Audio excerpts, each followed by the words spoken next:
After 5 years of No Man's Sky, many people are waiting to see a sequel. They feel that the older generation platforms hold back what this game could become, and thus should either drop last gen in the future updates or make an entirely new game with only the newer devices in mind.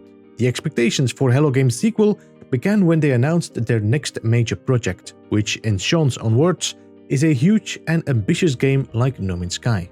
Especially with the latest announcement of No Man's Sky being released on the Nintendo Switch, many players' biggest fear is that the handheld will hold back the game even more. While it is understandable that many in the No Man's Sky community think so, I find myself unwilling to believe that Hello Games would sacrifice the potential of No Man's Sky. The Switch edition of this game may very well be a standalone version with no ties whatsoever towards its counterparts and siblings like PlayStation, Xbox or PC. As usual, we'll have to wait for more information on what it will mean for the game, as communication is minimal. But one thing is clear, Sean and his team do not have any intentions of making a sequel to No Man's Sky.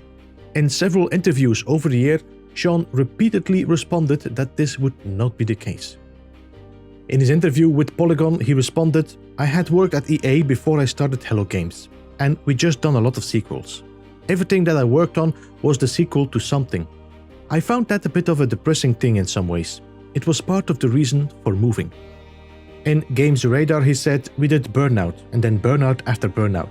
While it was fun, it was just never as fun as the first one we worked on, where it felt a lot more blue sky and the game could be anything. If you're gonna work hard, it is more exciting to do something innovative and new." About No Man's Sky he said, "Updating No Man's Sky allows us to focus just on what's new, rather than trying to revisit the whole of the game and do it with slightly different characters, ships and environments." Not only does Sean himself feel that way, it is one of the main reasons why many Hello Games employees decided to go independent. It is clear in the interviews that Hello Games' course of action is adding new things to the game until interest fades. So updates for No Man's Sky could go on long past the release of their new major game. It all depends on how much you keep on playing it.